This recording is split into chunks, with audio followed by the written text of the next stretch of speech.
Good day, guys and gals. I hope you're having a good time. Today we got some really big news. So A24, an acclaimed indie studio, they did some really good movies, including Good Time, Uncut Gems, Lighthouse, Ex Machina. Good Time personally being my favorite. It's probably my favorite movie in general.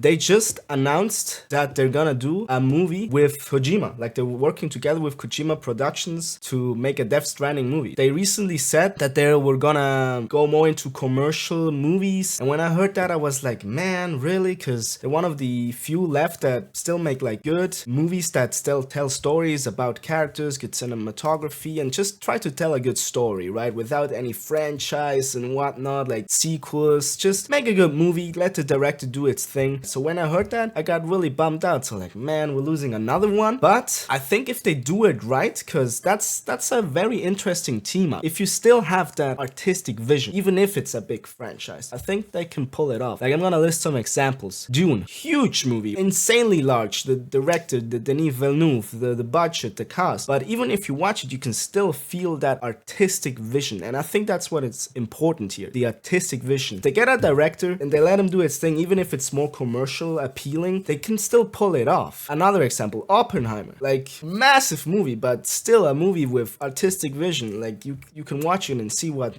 Nolan wanted to tell. It's still like a good movie with a story and not included in any franchise and whatnot. Spider-Man, the Sam Raimi movies, like, those were franchise movies, right? But it still felt like you were watching a director's movie. The Batman, a DC release. You watch that and you feel like you're watching a director's vision about the Batman. So I think if pull it off correctly, as it seems like they are, they're teaming with Hideo Kojima, which is actually a really big fan of movies. Like, he posts on Twitter a lot, like, with the movies he watches. Really interested in movies, so I think that's a pretty good team up. I'm actually kind of convinced now with their decision to go into more commercial movies. I hope they just don't lose the thing they had before. Like, I hope they still keep doing that, because as I said, that's a thing that's dying out more and more. Another thing that they're doing but you may have seen it before, they're casting Dwayne "The Rock" Johnson in a movie directed by Benny Safdie, which is really interesting because he directed Good Time, and that's my favorite movie. So I think it's gonna be a good movie. Like, I'm not that convinced of The Rock, because like in every movie he's the same. I'm not saying he's a bad actor, but it's the same performance. Like,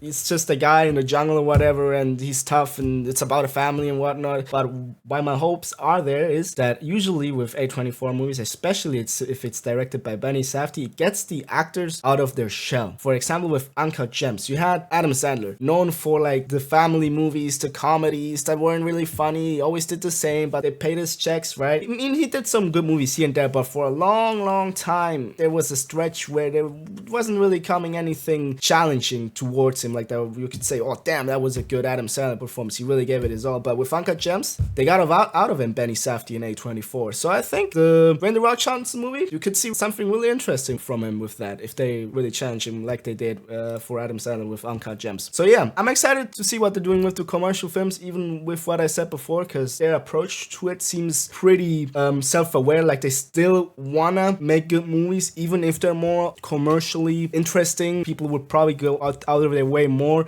than see it than, for example, like Lighthouse or one of their other movies, or even like Everything Everywhere All at Once, which was a huge success, but still not that commercially viable, right? So I think they're doing good movies, but make it more commercially interesting. And yeah, that was it for the video. Thanks for watching, and see ya on the next one.